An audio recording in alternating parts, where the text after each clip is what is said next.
Hello दोस्तों, स्वागत आप सभी का आज के इस सेशन के अंदर। मैं संदीप चौधरी, मैथ्स बाय संदीप चौधरी के इस यूट्यूब चैनल पे आप सभी का तहे दिल से आभार व्यक्त करता हूं।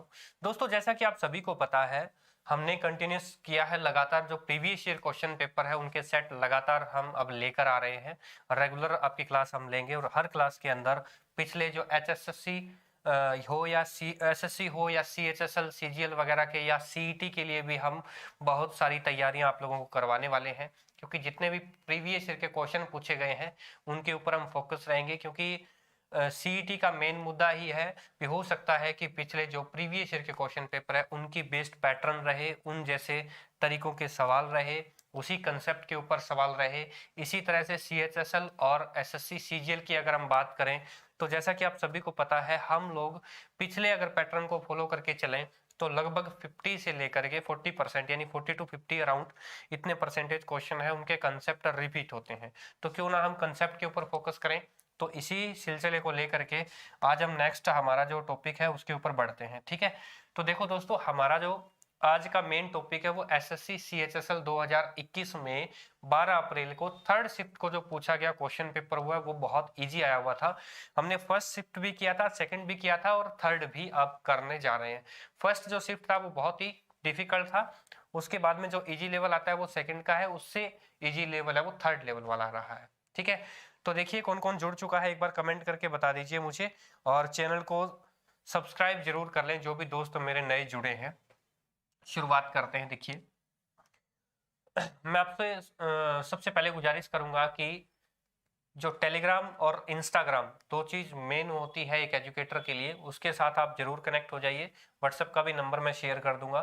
ठीक है, यहाँ पे व्हाट्सएप का नंबर भी है मैथ्स बाय संदीप चौधरी का। जब आप टेलीग्राम चैनल ओपन करोगे, उसको ज्वाइन करोगे, आपको वहां पर नंबर वगैरह दिख जाएंगे और साथ के साथ हमारी जो भी क्लास अपकमिंग क्लास रहेगी, शेड्यूल रहेगा, नोट्स रहेंगे, PDF वो आपको यहाँ मिल जाएंगे। जो मेरे दोस्त मैथ्स के डाउट अपने क्लियर करना चाहता है वो इस चैनल को सब्सक्राइब करे, और इस चैनल में आप खुद डाउट अपने डाल सकते हो, यानी कि एक पब्लिक ग्रुप मान लो एक, उसमें सब कोई हर कोई पोस्ट कर सकता है। ठीक है दोस्तों, तो स्टार्ट करते हैं, कोई दिक्कत नहीं है, सभी को स्टार्ट करें। वेरी गुड, पहला क्वेश्चन पूछा गया था। देखिए दोस्तों, क्वेश्चन किस तरीके से पूछा गया था। एक DI का क्वेश्चन है, यहाँ पे तीन कंपनियां हैं, एक P और एक Q और एक R, यानी कि तीन कंपनियों का इधर डाटा दे रखा है। ठीक है, और तीनों कंपनियों का डाटा क्या दे रखा है, 2015, 16, 17, 18 और 19, यानी कि 5 साल का डाटा दे रखा है। किसका है, उत्पादन का, मतलब ये लाख टन में इतनी उत्पादन है, ये कंपनी है। देखिए यहाँ पे P है, ये Q है और ये R है। ठीक है, 2015 में P ने इतना उत्पादन किया, Q ने किया, R ने किया, इसी तरह से PQR PQR। अब यहाँ पर मेन कैलकुलेशन की समस्या नहीं रहती, मेन समस्या रहती है आपसे पूछा क्या गया है। क्योंकि इतना सारा डाटा दे रखा है, उसमें से बिल्कुल छोटी सी चीज आपसे पूछेगा, यानी कि आपके दिमाग का टेस्ट करना चाह रहा है। क्या, देखिए 2015 की तुलना में 2019 में, मतलब 2015 की तुलना में 2019 में कंपनी P द्वारा, अब P कौन सी कंपनी है, ये है एक ये, और 2019 में ये कंपनी P द्वारा चीनी के उत्पादन में कितनी प्रतिशत वृद्धि हुई है, मतलब बढ़ोतरी कितनी हुई है वो देखना है।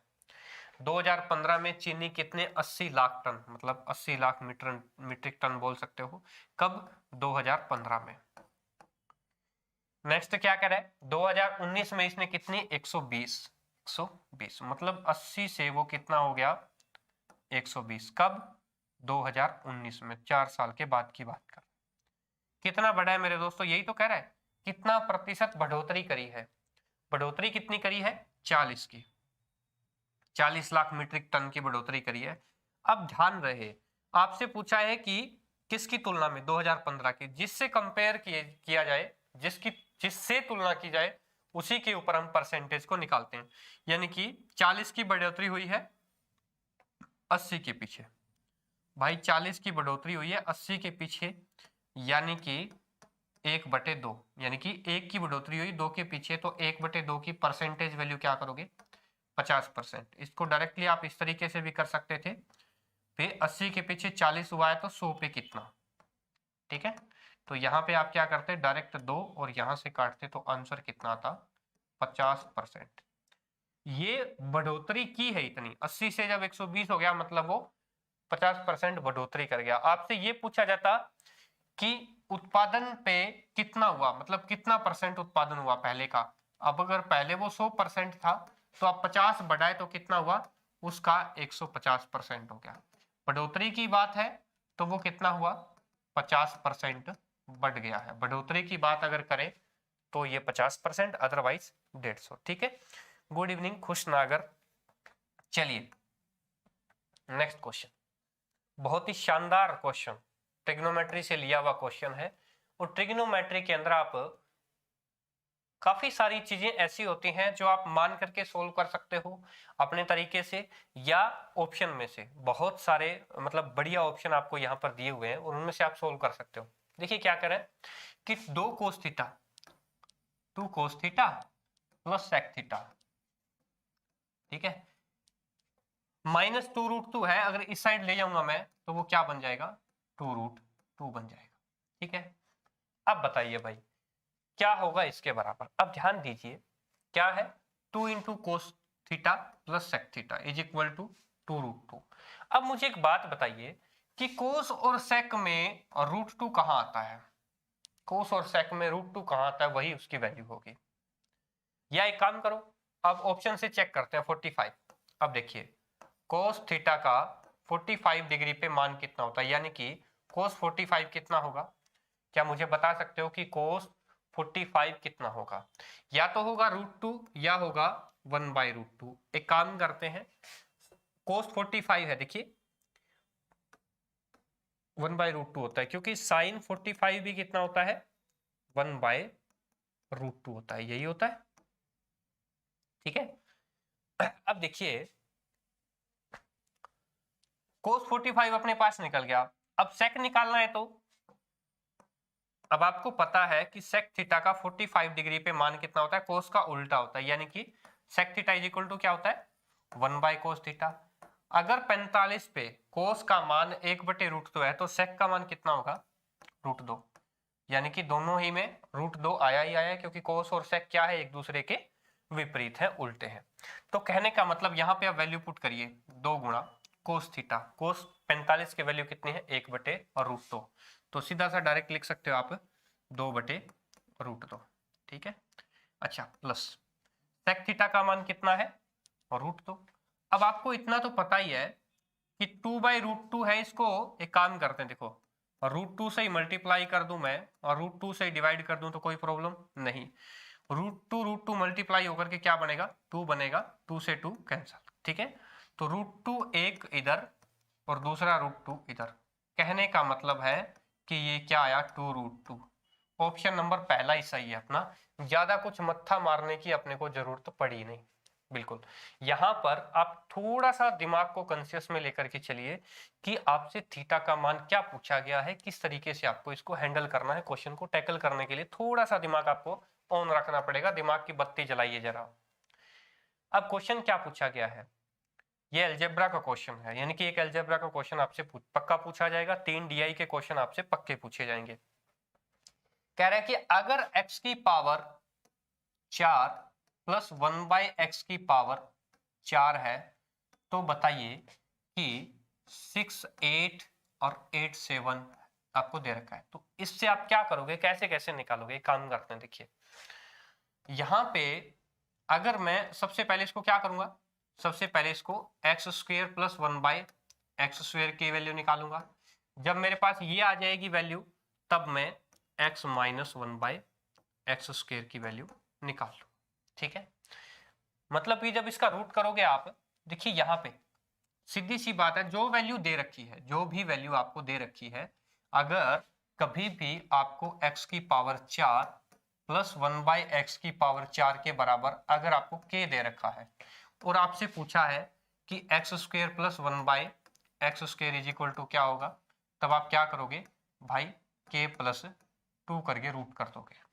अगर आपसे पूछा गया है, ये दिया हुआ है और फिर पूछा है कि x plus 1/x is equal to क्या होगा, फिर क्या करोगे आप, k क्या करोगे, k प्लस 2 कर दोगे। ठीक है, अगर आपसे पूछा गया है x माइनस 1/x, तब क्या करोगे? तब करोगे k माइनस, यही करोगे। क्लियर है?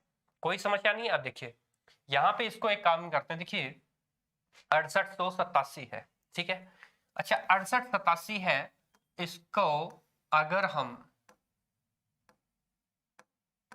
2 जोड़ेंगे तो ये कितना बनेगा? 6889, ठीक है। अब देखिए ये कितना आया, इसका रूट अगर आप करके देखोगे तो कितना आएगा? 83 आएगा, ठीक है। 83 अब k की वैल्यू आ गई। अब ये निकालना है तो अपने को क्या करना है, क्योंकि अपने को तो x माइनस 1/x निकालना है। अपने को अगर x प्लस 1/x निकालना होता तब हम क्या करते? 83 प्लस 2, ठीक है, और उसका रूट कर देते। लेकिन अपने को तो k माइनस 2 यानी कि माइनस की वैल्यू निकालनी है, तो हम क्या करेंगे? 83 माइनस 2 यानी कि कितना आएगा? 81। 83 माइनस 2 करेंगे तो 81 आएगा, और 81 का रूट कितना होता है मेरे दोस्तों? नो। क्वेश्चन का आंसर क्या आया? नो। यहां से आपको काफी सारी चीजें सीखने को मिलेंगी। देखिए 4 पावर दे रखी है, अगर यहाँ पे 8 भी दे रखी होती तो भी उस तरीके से हम लेकर के आते। अगर प्लस प्लस में लेकर के आना है तो ये सिलसिला चलता रहेगा, मतलब प्लस में लेकर आना है तो ये सिलसिला चलता रहेगा। लेकिन जब माइनस में लेकर आना है तो यहाँ पर जो निशान है वो इधर माइनस का हो जाएगा, यानी कि k माइनस 2। कोई समस्या नहीं है, कोई दिक्कत नहीं है, एक बार बता दीजिए आप। नेक्स्ट क्या कह रहा है? एक ट्रक है, एक निश्चित गति से 480 किलोमीटर की दूरी तय करता है। ध्यान दीजिए, मान लीजिए एक पॉइंट ए है इधर और दूसरा है एक पॉइंट इधर बी है। टोटल दूरी कितनी है? 480 किलोमीटर, ठीक है, दूरी तय करता है। अगर ये कह रहा है कि इसकी गति को अगर 8 घंटे कम कर दिया जाए, यानी कि 480 किलोमीटर की दूरी है, उसको अगर जो स्पीड है वो 8 किलोमीटर कम कर दी जाए, तो ये क्या लेता है? 2 घंटे का समय क्या लेता है? ज्यादा लेता है। इससे अगर वो अपनी एग्जैक्ट अच्छी तरह से जो चाल चल रहा है वो, या तो इसको सोल्व कर लो। अगर इसको सोल्व नहीं कर सकते, यहां से आप x की वैल्यू निकाल सकते हो। अगर आप इसको सोल्व नहीं करना चाहते तो एक तरीका बताता हूं, बहुत ही बढ़िया। यहाँ पे देखिए 8 किलोमीटर प्रति घंटे कम कर दिया जाता है। कहने का मतलब कि अगर 480 किलोमीटर टोटल डिस्टेंस है, ठीक है, अगर यही डिस्टेंस वो सेम स्पीड से चले, मतलब उस जो अपनी चल रहा है उस स्पीड से चले, तो कुछ टाइम लेता है। अपने को नहीं पता वो कितना टाइम लेता है। लेकिन अगर वही यही स्पीड 480 किलोमीटर अगर ये अपनी चाल 8 कम कर दे तो क्या लेता है? जो टाइम लेता है ना उससे क्या 2 घंटे ज्यादा लेता है। जो टाइम लेता है उससे 2 घंटे ज्यादा लेता है। तो आपसे पूछा है कि इस मूल गति का 50% कितना है। पहले 50 की बजाय 100 निकालो, 100%।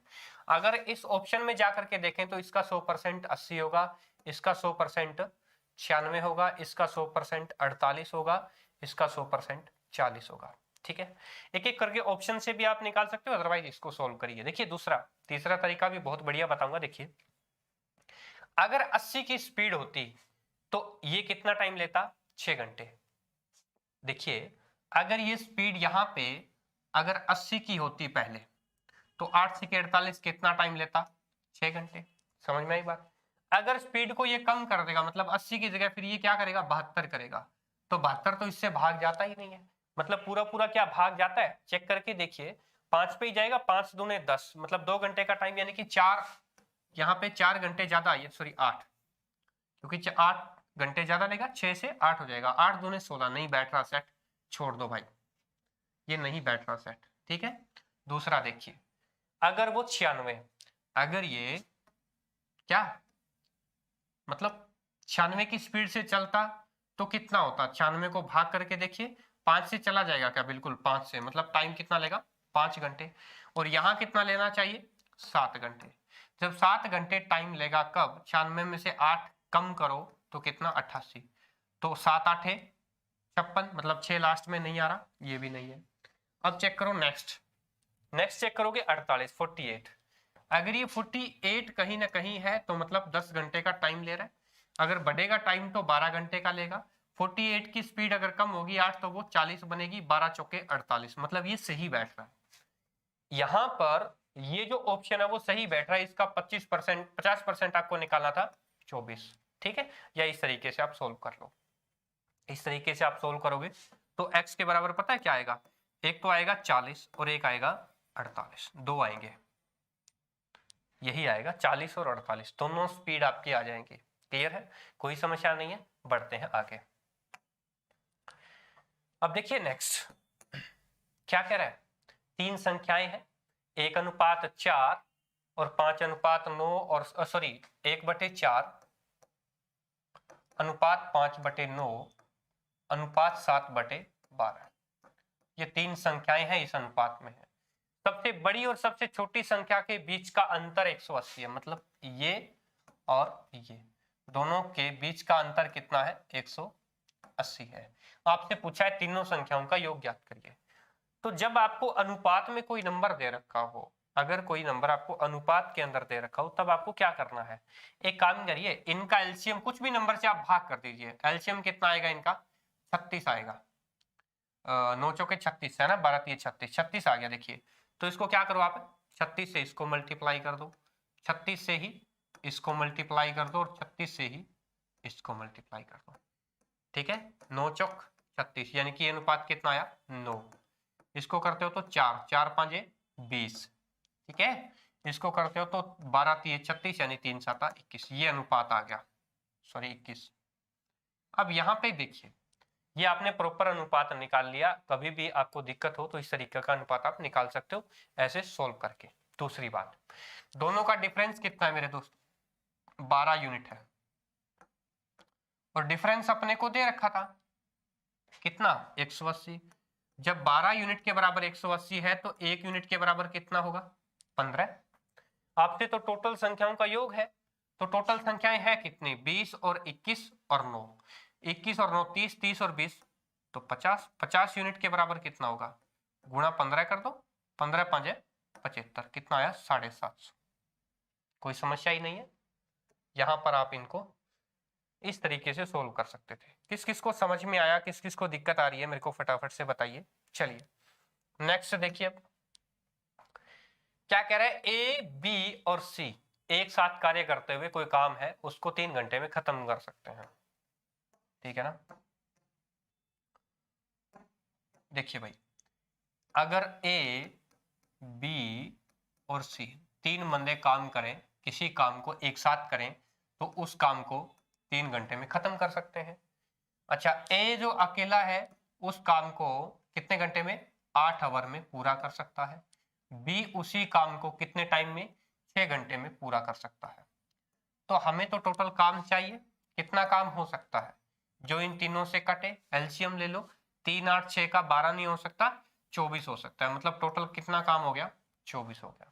अब हम निकालेंगे इनकी एफिशिएंसी, तीनों की एफिशिएंसी मिलकर के कितनी आएगी, 8 8 3 24 और 8 3 24, इनकी 3 आएगी, 6 चौके 24, इनकी 4 आएगी।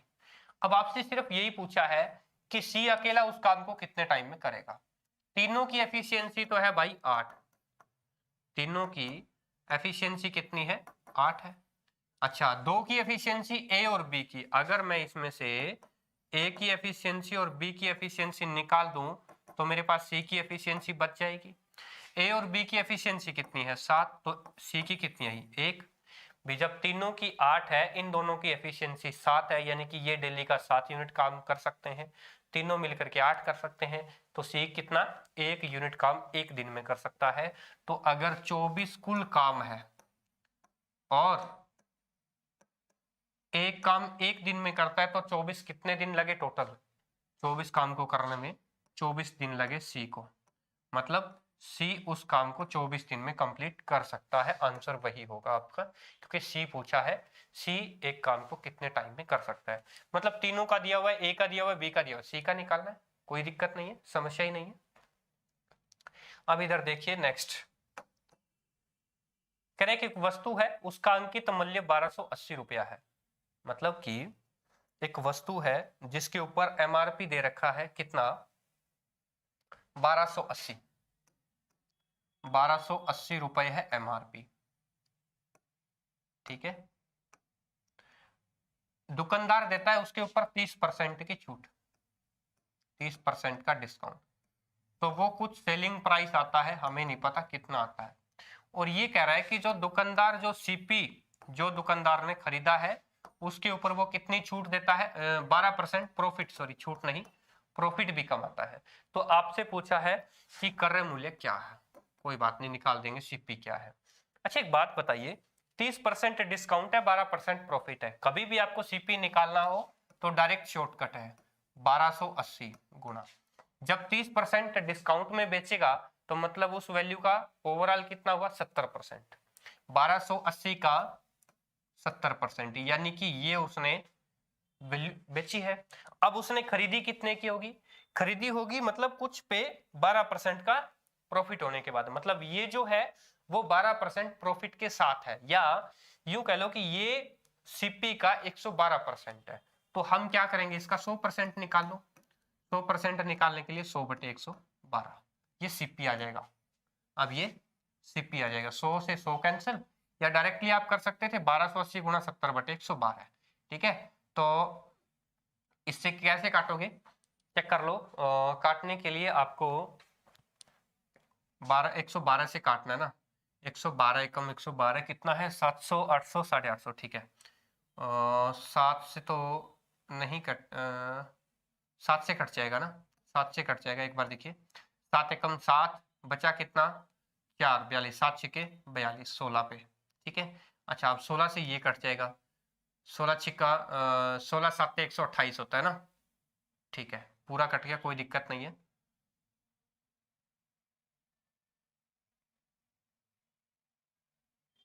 सोलह 8 ही 128 होता है, सॉरी 80, तो ये कितना आया 800, 800 रुपीज उस वस्तु का क्रय मूल्य, ठीक है। यानी कि इसका 30% अगर कम करोगे या इसका 70% करोगे तो वो इसका 800 का 12%, यानी कि 12% है तो 12 8 96, ये क्या होगा 896 हो जाएगा, ठीक है। उसने कितने रुपए पर बेचा, तो वो 896 पे बेचेगा, कोई समस्या नहीं है। नेक्स्ट देखिए, लाइक कर दो भाई वीडियो को फटाफट से। एक संख्या है, 9 अंकों की संख्या है, और उस संख्या को सबसे पहले लिख लो, क्या है एक संख्या, 126 348 7 और XY है, ठीक है, X और Y। इस संख्या को 8 और 5 दोनों से भाग जाना है, 8 और 5, मतलब 8 और 5 दोनों से भाग जाएगी, तो सबसे पहली बात लास्ट में क्या होगा, या तो 0 होगा और या 5 होगा, मतलब क्योंकि 5 से तो भाग जाएगी तो y क्या होगा, या तो 0 होगा या 5 होगा, लेकिन 5 नहीं हो सकता, क्यों, क्योंकि 8 के कोई भी मल्टीपल में लास्ट में 5 नहीं आता है, इसलिए लास्ट में 0 आएगा।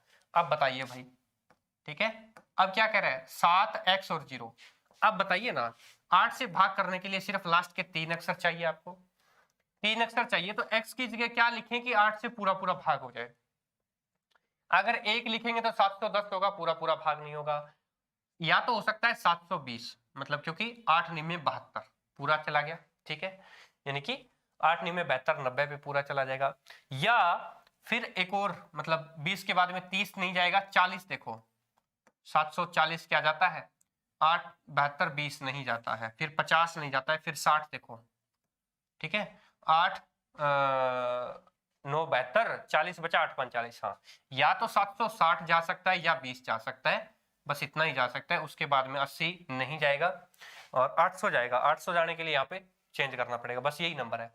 आपसे पूछा है अधिकतम संभावित मान क्या है, अधिकतम मतलब 0 तो है ही है, y की जगह 0 है, x की जगह क्या हो सकता है, 2 भी हो सकता है, 6 भी हो सकता है, लेकिन आपसे पूछा है कि अधिकतम, अधिकतम कितना होगा 6 और 0, x का अधिकतम मान कितना होगा 6, क्योंकि अधिकतम पूछा है 720 या 760, अधिकतम क्या होगा 760, तो 6 और 0।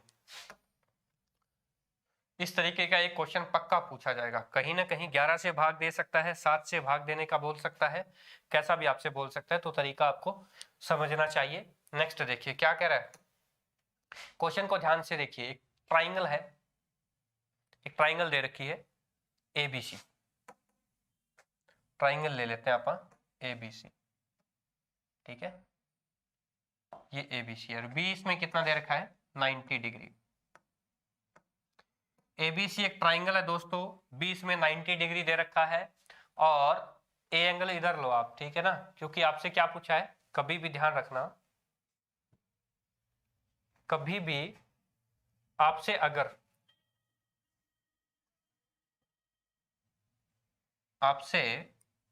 अगर साइन ए को से पूछा है तो मतलब ए एंगल आप इधर रखो, ठीक है। सी अब चेक करिए क्या कह रहा है, ए बी है वो 21 है, ये 21 दे रखा है, ठीक है, और बी सी है वो कितनी है 20 है। तो बताइए ए सी कितनी होगी। अब 20, 21 और ये क्या होगी बता सकता है कोई। अगर बेस 21 है तो ये 20 है, मतलब 20 20 से 400 प्लस 21 को 21 से करोगे तो 441, यानी कि ये कितना होगा 841। और ये किसका होगा, ये साइड 29 का होगा, किसका होगा 29 का, सॉरी 29 का, ठीक है। तो हमारे पास हाइपोटेनियस आ गया। अब देखिए साइन ए, अब आपको ने पढ़ा होगा पंडित बद्री प्रसाद हर बोले, यानी कि ये होता है साइन थीटा और ये होता है कॉस थीटा, मतलब कि साइन थीटा के बराबर कितना होगा, या साइन ए के बराबर, एक ही बात है, ये थीटा है तो ये ए है, साइन थीटा यानी कि पी बाय एच। अब पी बाय एच यानी कि परपेंडिकुलर, परपेंडिकुलर कितना है 20 और हाइपोटेनियस कितना है, ये हाइपोटेनियस है 29।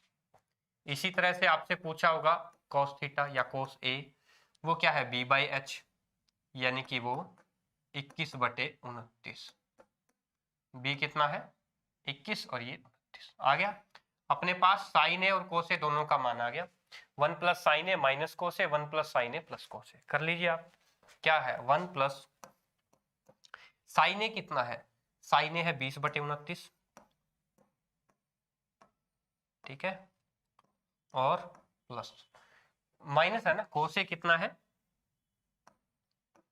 21/29 बटे, तीनों ही प्लस के हैं, 1 प्लस 20/29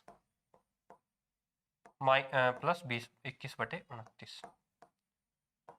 अब इसका सिंपल तरीका कौन सा हो सकता है, एक काम करिए ना मेरे दोस्त, इसको आप 29/29 लिख दीजिए, इसको भी आप 29/29 लिख दीजिए। क्यों लिख दीजिए, क्योंकि आपको एलसीएम करने की आवश्यकता नहीं है, ठीक है ना, दिखाई दे रहा है, ठीक है। अब आपको एलसीएम करने की आवश्यकता नहीं है, मतलब 29 से 29 कैंसिल हो जाएगा, ठीक है। 29 और 20 माइनस 21, ये कितना हुआ, यहाँ पे देखिए 29 और 20 कितना 49, 49 में से 21 गए कितना आएगा, या डायरेक्टली आप 28 कर दो, 28 क्यों, 20 में से 21 गया माइनस का 1, 29 माइनस 1 28। अब ये तीनों जुड़ेंगे, 29 और 21 कितने होते हैं, यानी कि 30 और 20 50 और 20 70, 28/70। अब 7 से काट दो 4/10, ठीक है, फिर काट दो 2/5, या 14 दूनी 28, 14 5 70, 2/5 आंसर आ रहा है, सी ऑप्शन में है, कोई समस्या ही नहीं है। मतलब इस तरीके से अगर क्वेश्चन पूछा जाए तो थोड़ा सा आप लोगों के लिए लेंथी हो सकता है, बाकी कोई समस्या वाली बात नहीं है, ठीक है।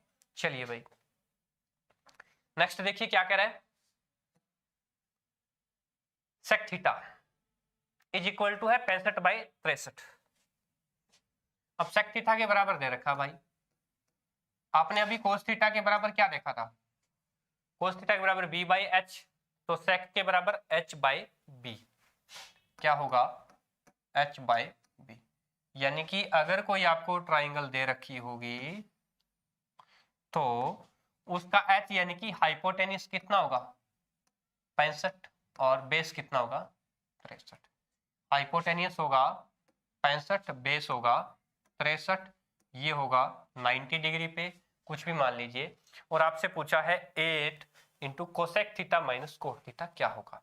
अब देखिए भाई cosec theta minus cos theta, अब सेक थीटा आपको दे रखा है, यहाँ पे देखिए अगर कभी भी ये चीज निकालनी है आपको तो 65 का स्क्वायर और 63 का स्क्वायर आप जोड़ करके सॉरी हाइपोटेनिस 65 है भाई, ठीक है, यानी कि 65 का और 63 यहाँ पे जोड़ोगे तो कितना आएगा वो मेरे को एक बार निकाल के बताओ, आप कमेंट के अंदर आंसर दो कि ये क्या होगा। उसके बाद में आपको क्या निकालना है, 8 इंटू कोसेक थीटा, यानी कि कोसेक थीटा का मान निकालना है माइनस कॉट थीटा, ठीक है, या इसको आप लिख सकते हो 8 इंटू 1 प्लस कोस थीटा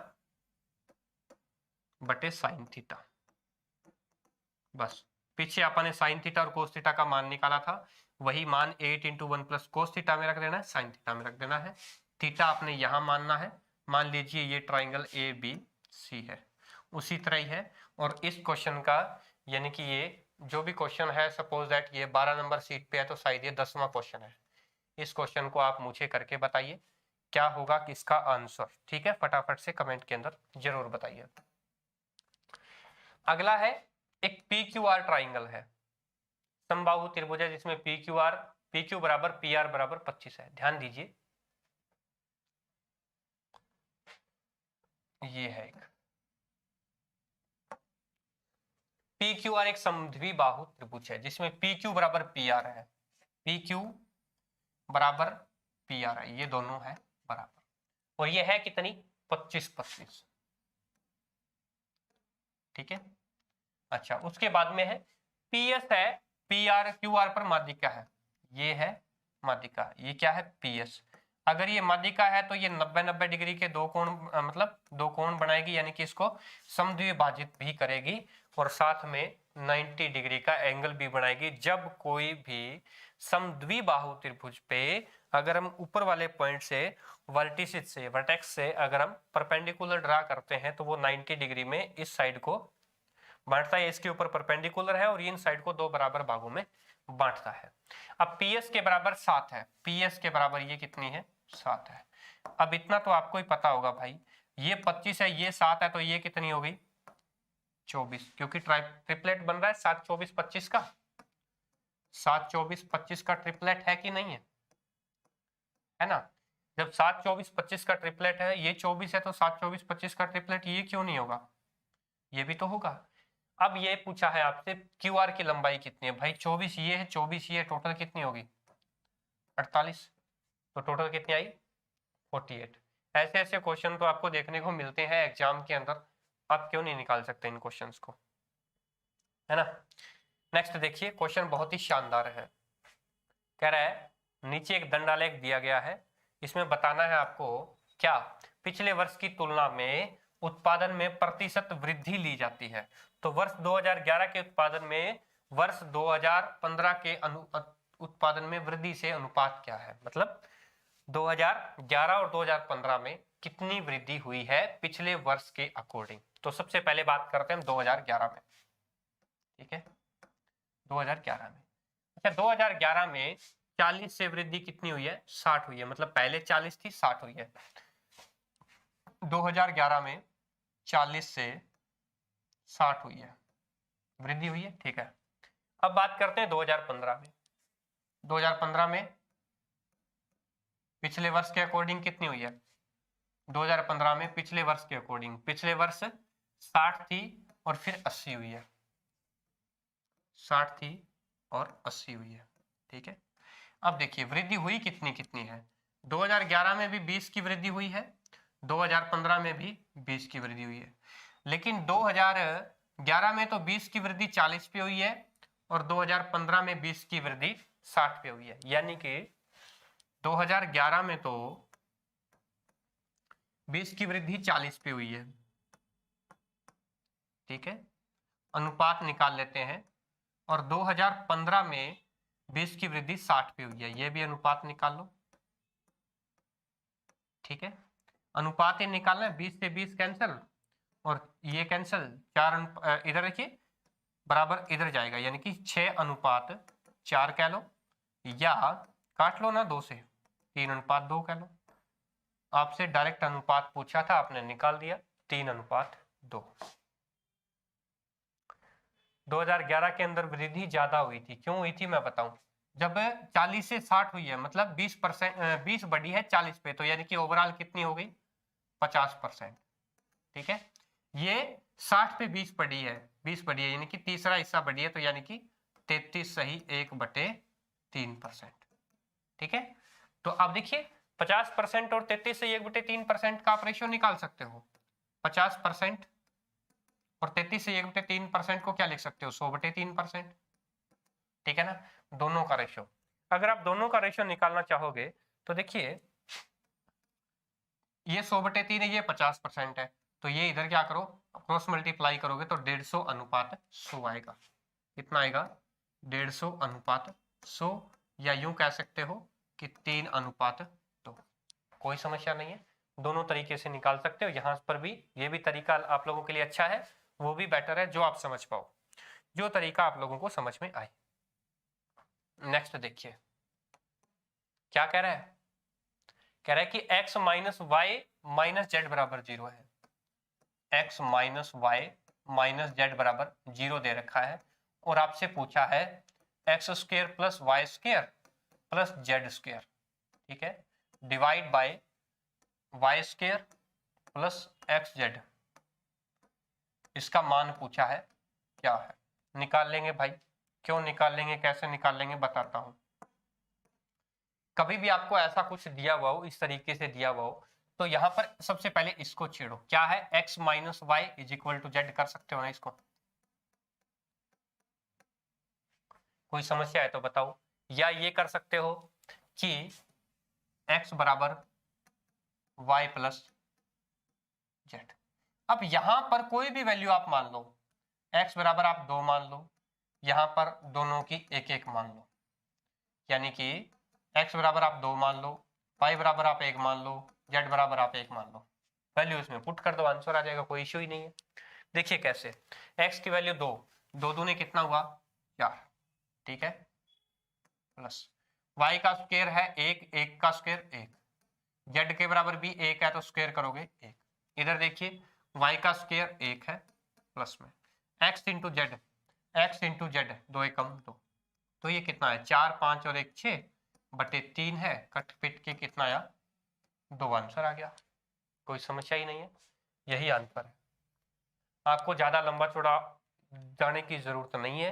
कभी भी आपसे अगर ये स्टेटमेंट दियो, कुछ भी दियो, जैसे कि फॉर एग्जांपल आपको दिया हो कि x plus y plus z के बराबर अगर 0 दिया हो, तो आप क्या मानोगे, x के बराबर 1 मान लो, y के बराबर 1 मान लो, z के बराबर -2 मान लो। ठीक है, ये बस कुछ भी मान लो, कोई दिक्कत नहीं है, कोई समस्या ही नहीं है। मतलब ऐसा मानो कि ये इस कंडीशन को सेटिस्फाई करे, और वो जो दी गई है उसके अंदर आप वैल्यू पुट कर दो, आपका आंसर आ जाएगा फटाफट से। नेक्स्ट देखिए, एक परिवार है, उसका औसत मासिक जो खर्चा है, अब बहुत लंबा चौड़ा क्वेश्चन है, टिपिकल नहीं है लेकिन कैलकुलेटिव है। क्या कह रहा है, एक परिवार का औसत मासिक व्यय पहले 3 महीनों का, पहले 3 महीनों का कितना है 18,600। ठीक है भाई, अच्छा अगले 4 महीनों का कितना है 21,750। ठीक है, अगले 5 महीनों का क्या है, जो लास्ट के 5 महीने हैं, अंतिम 5 महीनों के दौरान 22,840। ठीक है, ये टोटल कितने आ गए 12 महीनों का। कब आएगा, जब यहाँ पे इनको सोल्व करोगे, और सोल्व करने के बाद यहाँ पे पूरा सम लेकर आओगे, और उस सम को 12 से भाग करोगे तो एक मंथ का एवरेज आ जाएगा, एक मंथ का एवरेज आ जाएगा। और आपसे या तो एक काम करिए, इस सम के अंदर आपसे क्या पूछा है, 1,23,000 रुपए की कुल बचत भी थी, तो वो उसके अंदर जोड़ दीजिए, 0,20 है ना, जोड़ दीजिए और उसको 12 से भाग कर दीजिए, परिवार की औसत मासिक आय आ जाएगी, 1 मंथ की एवरेज इनकम। ठीक है ना, 14वां क्वेश्चन है, कौन बताएगा क्वेश्चन, कमेंट बॉक्स के अंदर आपको आंसर देना है दोस्तों। ठीक है, मैं वेट कर रहा हूं आपका, कब तक आप आंसर दे पाओगे। नेक्स्ट देखिए क्या कह रहा है, बहुत ही शानदार प्रश्न, बहुत ही शानदार। कह रहा है कि 3 वर्षों के लिए 12% की, यानी कि 3 साल का टाइम दे रखा था, 12% की रेट थी, रेट कितनी है 12%। कितने हैं? साधारण ब्याज सिंपल इंटरेस्ट कितना है? 6750। ठीक है। आपसे पूछा है कि मूलधन क्या है। सबसे पहले इसके अंदर क्या निकालोगे आप? प्रिंसिपल निकालोगे, निकाल लिया। उसके बाद में उसी प्रिंसिपल को 20% की रेट से 2 सालों के लिए चक्रवृद्धि ब्याज पे दिया जाता है। ध्यान रहे वो क्या है? ब्याज की दर क्या है? अर्धवार्षिक है। मतलब जब कंपाउंड इंटरेस्ट पे देगा तो ब्याज की जो दर है वो अर्धवार्षिक है। और इस चक्कर में हम क्या करेंगे मैं बताता हूं। मतलब कि जब 12% रेट 3 साल के हिसाब से देता है, यानी कि 12 36%, तो कहने का मतलब कि वो 36% क्या है? 6750 रुपए है। ठीक है। आपको 100% निकालना है तो 1% 36, 100% निकालना है 100। कोई समस्या ही नहीं है। ठीक है। अच्छा 36 से कम 36, या तो 6 से काट दो एक बार, है ना। 6 से काट दो, ज्यादा मतलब समस्या नहीं होगी। 6 कम 6 और फिर 6 कम 6, 6 दूनी 12, 6 5 30, 1125। ठीक है। अच्छा ये आ गया 5 2 7 8 1 9। फिर ये कटोगे 50, 2 पे, ये 3 पे कटेगा। फिर 3 इसको काट दो, 3 तिये 9, 20, 3 7 21, 3 5 15, 375 गुना 50, यानी कि 0, 5 5 25 हासिल 2, 5 7 35 और 2 37 हासिल 2, 5 15 और 2 हासिल 3, सॉरी 18, 18,750 रुपए क्या आ गया? प्रिंसिपल आ गया। अब इस प्रिंसिपल को ये क्या करे? 20% की अगर रेट है, अर्धवार्षिक है, तो ये रेट कितनी हो जाएगी? 10%। टाइम कितना हो जाएगा? 4 साल। यानी कि इस 18,750 को, ध्यान दीजिए, 18,750 को 10% की बात है। 10% का मतलब क्या होता है? 1/10, यानी कि 10 से कोई धन क्या हुआ? 11 हुआ, तो उसका 11/10 निकालो। फिर उसका 11/10 निकालो दूसरे साल का, तीसरे साल का 11/10 निकाल लो, चौथे साल का 11/10 निकालो। इसको सोल्व करोगे और उसमें से 18,750 अगर माइनस करोगे ना, क्योंकि ये क्या है? प्रिंसिपल, तब आपके पास क्या आएगा? कंपाउंड इंटरेस्ट आएगा। ये निकाल लेना, छोटी सी कैलकुलेटिव है। अगर हम थोड़ा सा ट्रिकी में जाएंगे तो इस क्वेश्चन के लिए दिक्कत हो सकती है, क्योंकि 4 सालों की बात कर रहा है ये। ठीक है ना। यहाँ पर इसको सोल्व करना बहुत ही आसान है, अप्रोक्सीमेट वैल्यू निकाल देना। ये सिंप्लीफिकेशन का सवाल है, बहुत ही बढ़िया। कैसे करोगे बताओ मेरे को।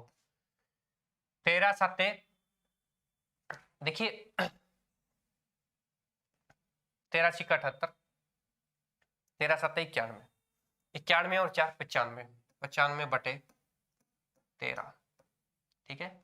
भाग है, लगा दो, कोई इश्यू नहीं है। 5/26 का के लिए क्या करोगे? गुणा, यानी कि इस का को पहले सोल्व करोगे, कोई बात नहीं।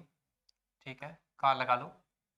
उसके बाद में इधर देखो, 4 5 20 और 3 23/5। ठीक है। प्लस 7 5 35, 35 और 2 37/5। ठीक है।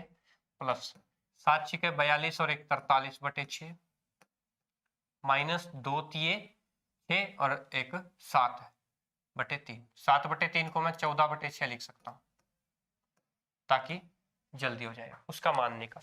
ठीक है। अच्छा ये कितना हुआ? 60/5, यानी कि 12 आ गया। ठीक है, ये तो 12 आ गया इसका। ये 43 में से 14 गए, मतलब 13 में से 4 गए, कितने हो गए? 9 और 29, 29/6, यानी कि 12 प्लस 29/6। अच्छा का है तो ये 5/26, इसको गुणा करना है, मतलब पूरा। तो ये करोगे तो 6 और ये 13, यानी कि 6 और इधर 13, तो 30/13 आ गया। ये 30/13, तो ये 13/30 कर दो। क्यों? क्योंकि इधर ये भाग वाला मल्टीप्लाई करना था, इसलिए इसको पलट दिया। तो ये कितना है? 95/13। ठीक है। प्लस में अब कितना है? ये 12 हो गया सोल्व, कोई समस्या नहीं है। 29/9 कर दो। 13 से 13 मल्टीप्लाई में है तो कैंसल। 19 5 95 और 6 5 30, बात खत्म। 19/6 प्लस 29/9। फटाफट से इसको सोल्व करके बताइए कि इसका आंसर क्या होगा। 16वां प्रश्न है, ठीक है ना, 16वां प्रश्न है। कमेंट बॉक्स के अंदर आंसर दीजिए फटाफट से। नेक्स्ट देखिए, एक बंद ठोस बेलन का जो आधार की त्रिज्या, बेलन लिखना है, बना लेते हैं भाई बेलन, 3D फिगर, ये बेलन। क्या कह रहा है, क्वेश्चन को ध्यान से पढ़िए। बंद ठोस बेलन है, उसके आधार की त्रिज्या, ये तो होती है उसके आधार की त्रिज्या, और उनकी ऊंचाई, ये होती है उनकी ऊंचाई, ठीक है। इनका जो योग है, मतलब R और H का योग है, वो कितना है, 12.5 है, ठीक है, कोई समस्या नहीं। अगर बेलन का कुल पृष्ठीय क्षेत्रफल, मतलब कि संपूर्ण पृष्ठीय क्षेत्रफल या टोटल सरफेस एरिया कितना है, 275 है। टोटल सरफेस एरिया का फॉर्मूला क्या होता है, 2πr और इंटू r प्लस h, वो है कितना, 275। आपसे पूछा है कि इसकी रेडियस है वो कितनी होगी। हाइट भी पूछ सकता है, रेडियस भी पूछ सकता है। तो सबसे पहले आपसे रेडियस पूछा है तो रेडियस से निकालो। अब देखिए भाई, 2π तो इधर चला जाएगा, कोई समस्या नहीं है। r निकालना है, r प्लस h आपको दे रखा है। r प्लस h कितना दे रखा है, 12.5। अब देखिए 275 बटे, ये 2π इधर चला जाएगा, तो 2π का मतलब 22/7, 7 ऊपर चला जाएगा, 12.5 नीचे आ जाएगा, यानी कि 125 कर दो और इधर 10 कर दो, 0.8 जाएगा ना। चलिए अब इसको सोल्व करते हैं। 2 से ये कट गया, सबसे पहले 5 पे, 5 से ये कटा 25 पे, ठीक है, और 25 से ये कटा, 25 से कम 25 और 2 बच गया, फिर 25 से कम 25, 11 से ये कटा 2 पे, तो कितना आया, 7/2, यानी कि 3.5। तो रेडियस कितनी आई, 3.5। अच्छा, हाइट पूछ रहा था, अगर हाइट पूछता दोनों की ये है तो ये कितनी होगी, 9, तभी तो दोनों की मिलकर के 9 और 3 12.5 होगी ना। हाइट 9 आ गई और रेडियस कितनी है, 3.5। इसका ये डायमीटर भी पूछ सकता था तो 7 हो जाता, कोई समस्या नहीं है, ठीक है।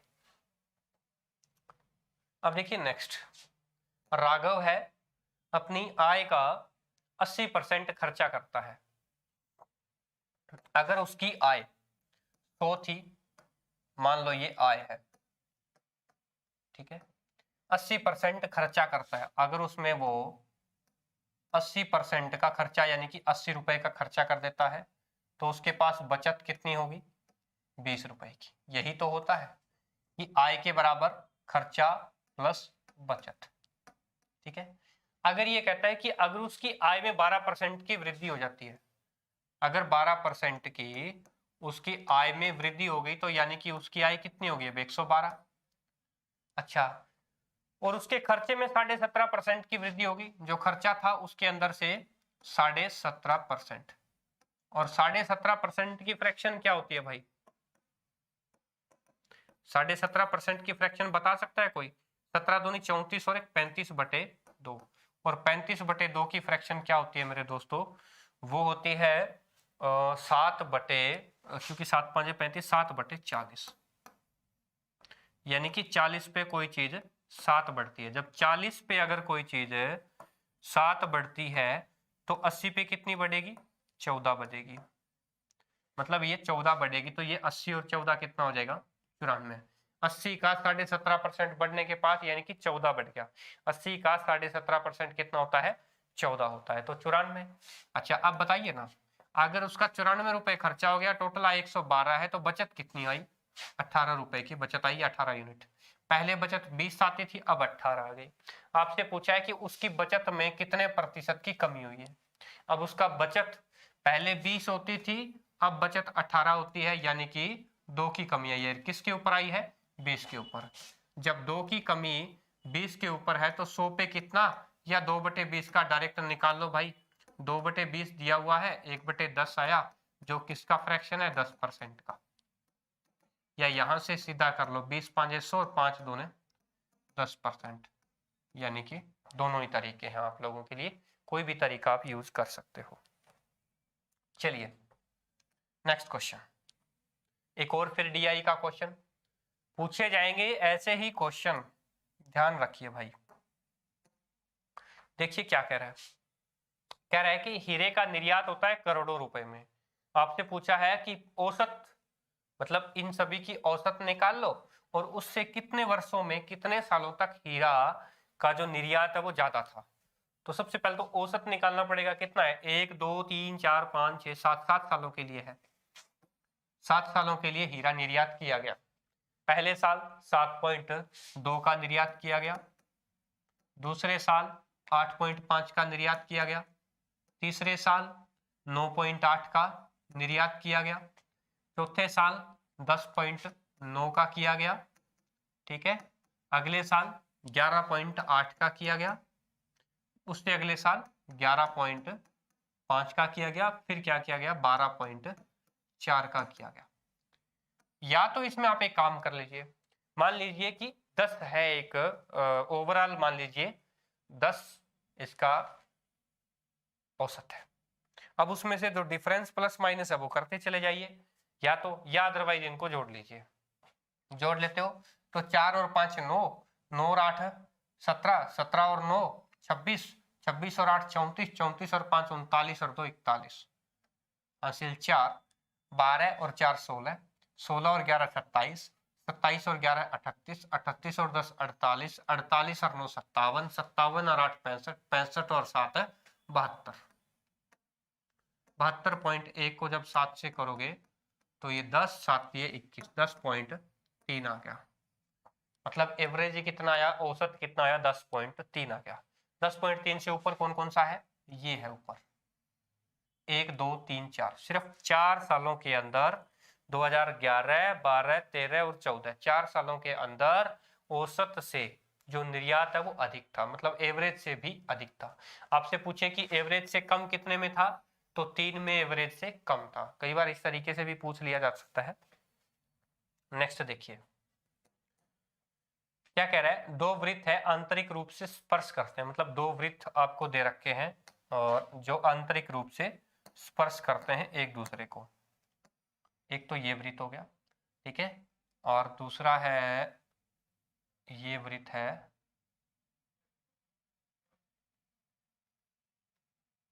यार ये बना नहीं बात है,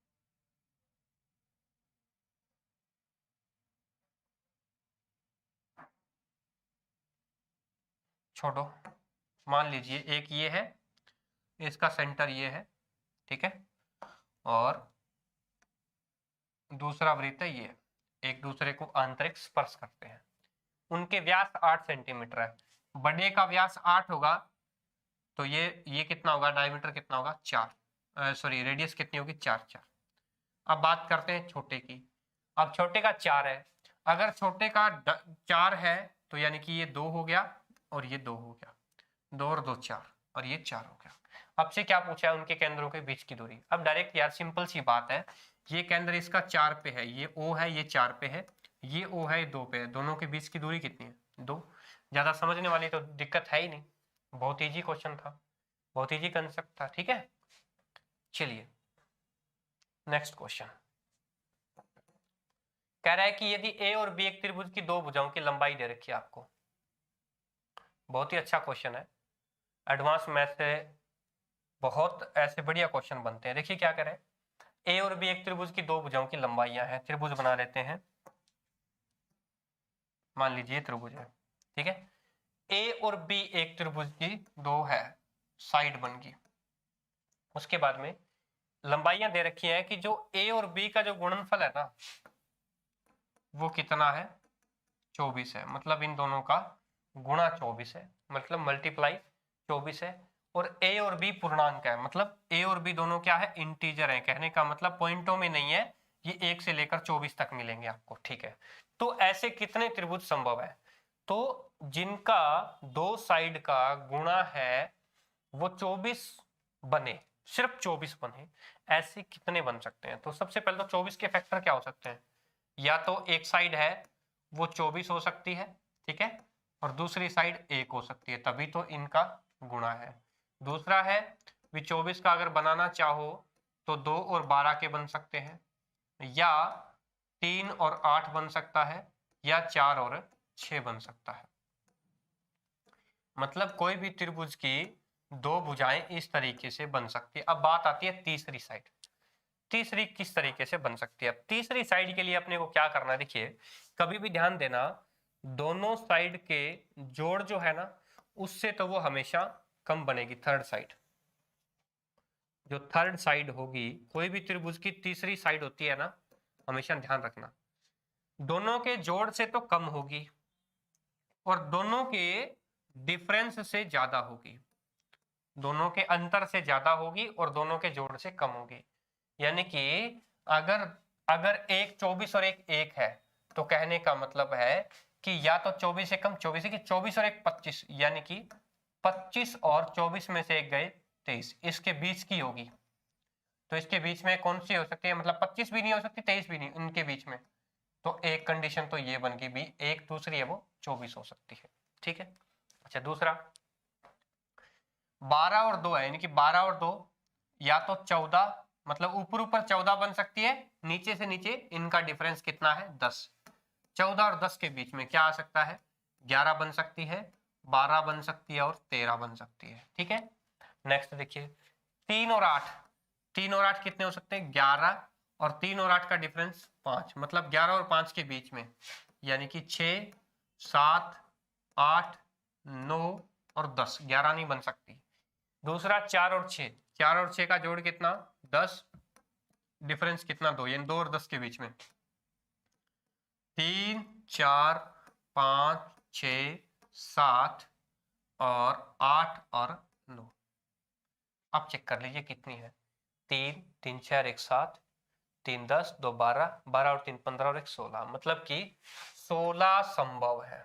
16 संभव है, कहने का मतलब कि एक साइड 24, एक 24 बन सकता है, 12 2 11, 12 2 12, 12 2 13। ठीक है। इसी तरह 3 8 6, 3 8 7, 3 8 8, 3 8 9, 3 8 10। इसी तरीके से 4 6 3, 4 6 4, 4 6 5, 4 6 6, 4 6 7, 4 6 8, 4 6 9। ठीक है, कोई समस्या नहीं है। नेक्स्ट देखिए क्या कह रहा है, एक वृत्त का केंद्र है ओ, ये एक वृत्त है,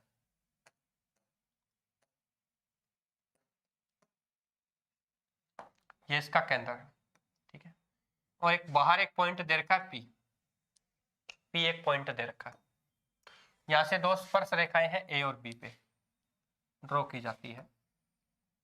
ये मान लीजिए ए है और ये बी है। एक बात और बता दूं, जब आप इसको मिलाओगे तो हमेशा ये किसके ऊपर करेगा, 90 डिग्री के ऊपर बांटेगा। ये मान लीजिए वृत्त का केंद्र ओ है, ए और बी को मिला दिया, स्पर्श रेखा है पी ए और पी बी।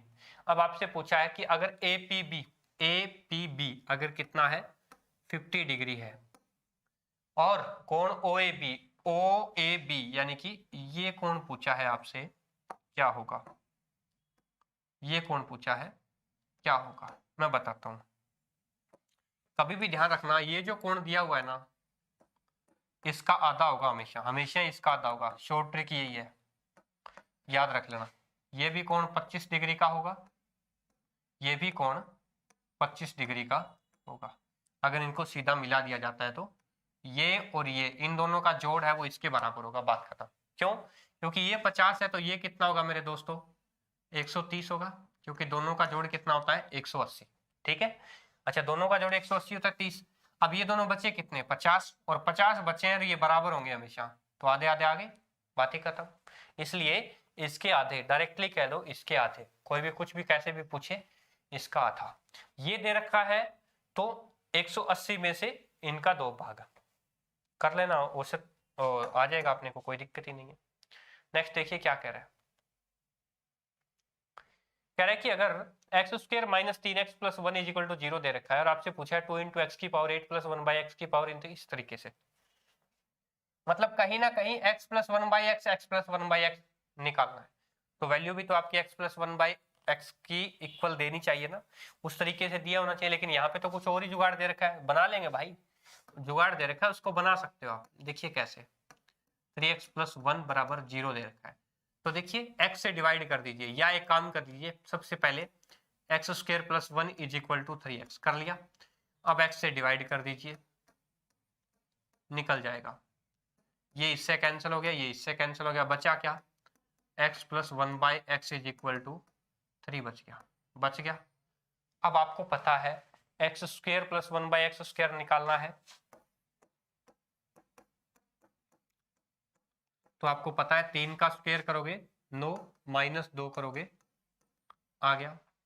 अब आपको निकालना है x की पावर 8, कोई बात नहीं, स्क्वायर है, x की पावर 4 करके देख लो, प्लस 1/x की पावर 4 कर लो, तो जो दिया हुआ है 7 7 49 -2 कितना आया, 47। अब फिर आपको 4 आ गया ना, 8 निकालना है, तो फिर वही बात, x की पावर 8 + 1/x की पावर 8 निकालना है, तो क्या करोगे, 47 का स्क्वायर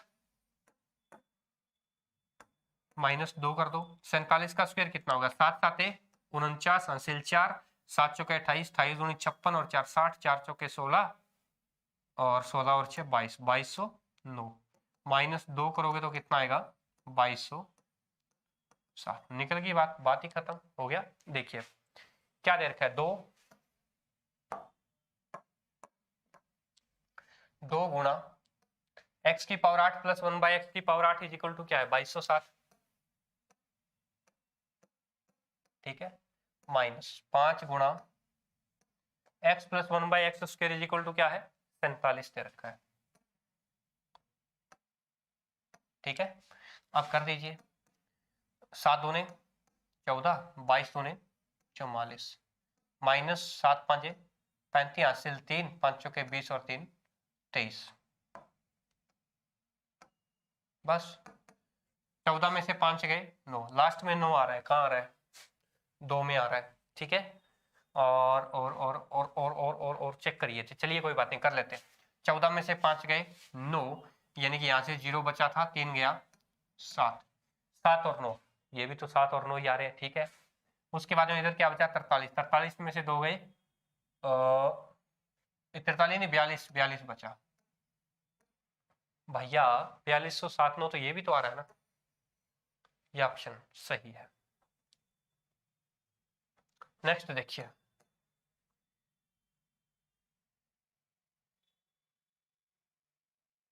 ये इसका तो वो गायब है भाई, कोई बात नहीं। 200 और 300 के बीच अंक प्राप्त करने वालों की छात्रों की संख्या 350 से अधिक, वो उसका ना, ये डीआई का क्वेश्चन है, और ये थोड़ा सा मैं मतलब कैचअप नहीं कर पाया हूँ, दिक्कत आ गई होगी, कोई बात नहीं। अच्छा, ये क्या कह रहा है, एक वस्तु है जिसको 8509 रुपए में अगर बेच देंगे ना, तो उतना ही लाभ है जितना कि उसको 6341 रुपए में बेचने पर उतने की हानि होती है। मतलब इन दोनों के बीच का जो उसका क्रय मूल्य होगा।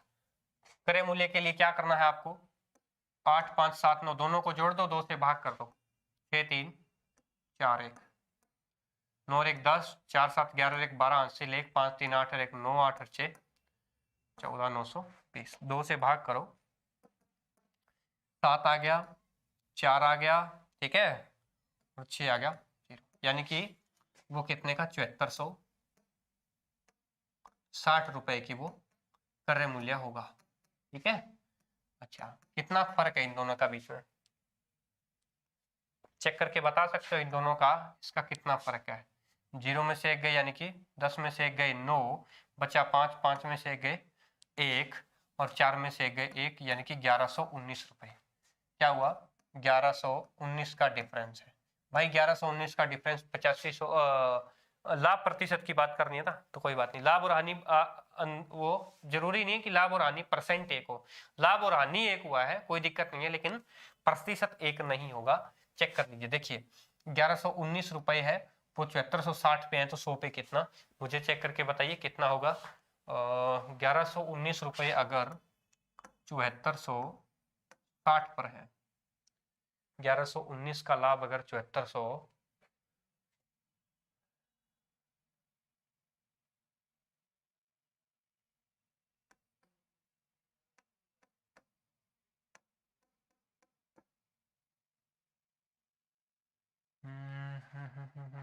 चेक करके देखना। 15 छिके 90, 15 7, हाँ ठीक है, 15% आएगा लगभग। अब सोल्व करोगे इसको तो 15 छिके, देखिए 15 छिके 90 हासिल 9, 15 चौके 60, 60 और 9 69 हासिल 7, 15 7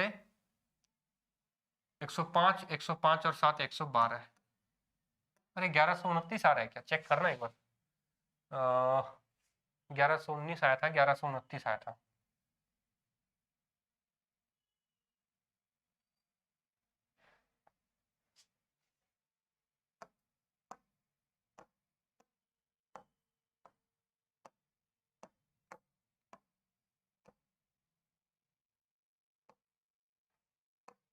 उन्नीस आया था। 15 छिका 90 हासिल 9, 15 चौके 60, 60 69 हासिल 6, 15 7 105 और 6, ठीक है 111 ही होता है बेटा।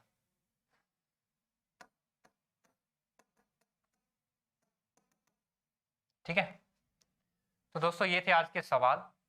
कैसी लगी वीडियो एक बार फटाफट से कमेंट करके जरूर बताइए। वीडियो को लाइक जरूर करें, शेयर करें, सब्सक्राइब करें चैनल को अगर आप नए हो तो। और कल फिर मिलेंगे एक बहुत ही एडवांस महत्वपूर्ण एक अलग से टॉपिक के साथ। एसएससी सीएचएसएल और एसएससी सीजीएल के प्रीवियस ईयर के क्वेश्चन पेपर मैं आप लोगों के सामने लेकर आऊंगा। थैंक यू स्टूडेंट, जय हिंद, जय गुड बाय, चलते हैं।